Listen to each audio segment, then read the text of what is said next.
बनारस में एकदम से स्थितियां शांत है। सच ये है कि जो माहौल है भारत की भी सरकार और पाकिस्तान की भी सरकार के दोनों की दयनीय स्थिति बनी हुई है। जनता ने इन दोनों जगहों पर इन लोगों को नकार दिया है। भारत में यह मोदी सरकार को दिखाई पड़ रहा है 1971 का परिणाम। 1971 की स्थिति दूसरी थी। 1971 में इंदिरा गांधी जो पूरा देश उनके साथ, और 1971 की लड़ाई भारत के ऊपर थोपी गई थी। एक तरीके से भारत की मजबूरी थी वो लड़ाई लड़ना। और आज जो स्थिति है, आज ऐसी कोई स्थिति नहीं है। आज पाकिस्तान खुद ही निरी बना हुआ है। और सच बात तो यह है कि पाकिस्तान क्या करेगा, उसके पास गोली खरीद पाएगा कि नहीं खरीद पाएगा, इसके लिए ये वो कल का इंतजार कर रहा है, ये 9 मई का। अगर उसको कर्जा मिल गया तब तो वो थोड़ी देर तक खड़ा रहेगा, और नहीं तो स्थिति यह है पाकिस्तान की कि पाकिस्तान तो एकदम सरेंडर की स्थिति में है। और भारत भी लगभग सरेंडर कर चुका है ब्रिटेन के आगे, अमेरिका के आगे। जिस तरीके से उन्होंने अपने सारे दरवाजे खोल दिए हैं, टैरिफ फ्री कर दिया है आयात के लिए, और निर्यात के लिए भारी वो टैरिफ का सामना करना पड़ेगा इन लोग। तो एक तरीके से तो युद्ध की स्थिति बना करके, उसका माहौल बना करके, जो ये बड़े देश करना चाहते थे, कारपोरेट देश करना चाहते थे, उनका मकसद तो पूरा हो गया। जब उनका मकसद पूरा हो गया तो अब उनका केवल एक ही मकसद रह गया कि अपना हथियार कैसे बेचेंगे। तो उसके बाद तो जब कारपोरेट जगत, जब बाहर के भी आते हो, खास करके अमेरिका अगर नहीं चाहेगा तो वो तो केवल, अगर पाकिस्तान को कर्जा नहीं देगा तो पाकिस्तान अपने आप सरेंडर हो जाएगा। अब यहाँ पर कुछ लोग इसमें आपदा में अवसर तलाश रहे हैं कि हम अपना जो राष्ट्रवाद का कि अपना धारणा बना करके हमने तो अपना पाकिस्तान जीत लिया। और यही स्थिति है। मोदी जी इस समय परेशान है। मोदी जी का दिमाग केवल ही बना हुआ है कि हम किस तरीके, मोदी जी चूंकि जाने वाले हैं तो इसलिए वो चाहते हैं कि देश में मध्यावधि चुनाव करा दिया जाए, और उसी के लिए ये सारा माहौल बनाया जा रहा है। और कहीं कोई नहीं है, जहां जहां भाजपा सरकारें हैं, जिस जिले में, जिस प्रदेश में, वहां ये लोग माहौल बना रहे हैं, मार्क्सवाद का माहौल बना रहे हैं, ये कंधक के अंदर इकट्ठा कर रहे हैं और तरह तरह का कर रहे हैं। लेकिन ऐसा कुछ नहीं है। जनता इनकी बात को समझ रही है और जनता कतई तैयार नहीं युद्ध के लिए। और अगर युद्ध को थोपा गया जनता के ऊपर तो पाकिस्तान की भी जनता और भारत की भी जनता, हमको लग रहा है कि वो आरोपों से आगे बढ़ करके विरोध करेगी। बहुत शुक्रिया आपका। बशीर साहब, मैं आपके पास आता हूं फिर से। मैं चाहता हूं कि आपने अभी चारों वक्ताओं की एक तरीके से आपने पूरी बात सुनी कि युद्ध कोई भी नहीं चाहता। सरकारें भी उसको शोकेस कर रही हैं, मैनिपुलेट कर रही हैं, लेकिन सरकार साहब ने कहा कि स्थिति कभी भी गंभीर हो सकती है। आपको ज्ञात होगा, सबको मालूम होगा कि जब कोविड की महामारी हुई थी तो भारत सरकार ने 18 महीने का डीए रोक दिया मुलाजमीन का। सरकारी मुलाजमीन जो हैं उनका 18 महीने का डीए नहीं दिया। और अब 2020 जनवरी से 2021 दिसंबर तक, मार्च तक 18 महीने का डीए। जो कोविड से हम त्रस्त हुए और हम डीए नहीं दे पा रहे हैं अपने मुलाजमीन को, अगर खुदा ना खास्ता फुल फ्लेज्ड वॉर छिड़ गई तो हमें खाने के लाले पड़ जाएंगे, इधर भी और पार वालों को भी। पार वालों की तो हालत और भी पतली है। वहां बोरी आटे का कट्टा मिलता है 2000 का, वो हमसे ज्यादा गए गुजरे हैं। हमारी तो खैर इकोनॉमी फिर भी थोड़ी सी स्थिर है, लेकिन जंग किसी चीज का हल नहीं है, झगड़ा किसी चीज का हल नहीं है। जो बात आमने सामने बैठ के तय की जा सकती है। एक साहब ने भी कहा था, मैं सुन रहा था, कि पाकिस्तान से हमारा कल्चर मिलता है, क्योंकि वो भारत का हिस्सा था। भारत से उधर गए लोग, उधर के इधर आ गए। चीन से ना हमारा कल्चर मिलता है, ना जबान मिलती है।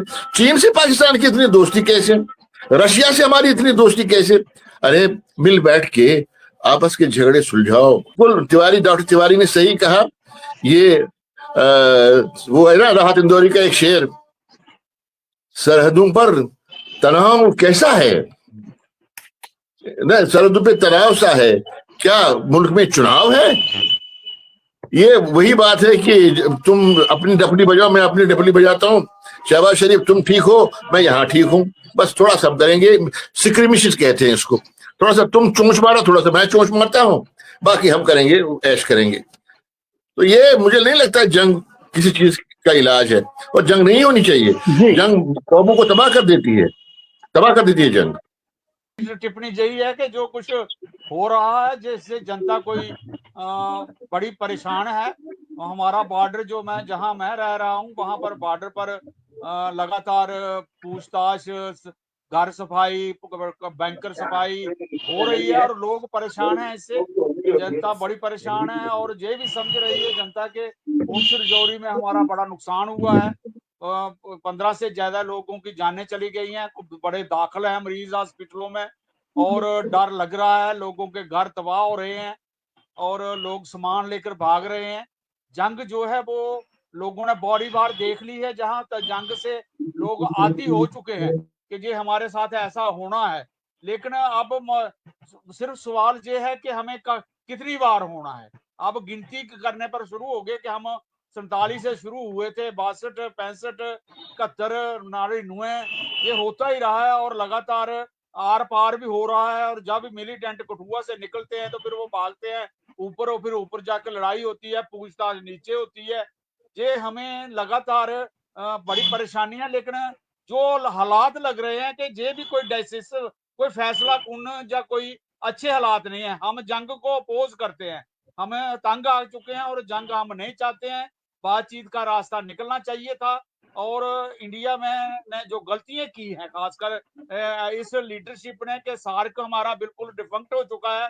सार्क के मुल्कों को ही इकट्ठा करते, बैठते, अपने इलाके के लोग और अपने मसले हल करने की तरफ बढ़ते। लेकिन ये जो दिखा रहे हैं कि रात को 50 जगहों पर या 20 जगहों पर उन्होंने भी हमला कर दिया, हमने रोक दिया, हमने उनका एयर डिफेंस सिस्टम खत्म कर दिया। ये जो दम गजे हैं ये लोगों की ख्वाहिशात के मुताबिक।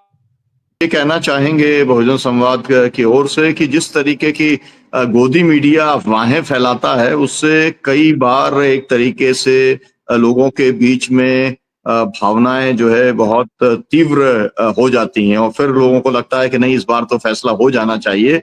लेकिन भारत ने कई युद्ध देखे हैं और हर युद्ध का परिणाम जो है वो विनाशकारी रहा है और इसीलिए हम चाहे जितना भी बड़े बड़े दावे करे, भारत दावे करे, पाकिस्तान दावे करे, लेकिन उन दावों का निचोड़ ये है कि देश की जनता ही उसके अंदर पिसने वाली है और दोनों जगह पर जो सत्तारूढ़ लोग हैं उनकी सियासत और ज्यादा मजबूत होने वाली है।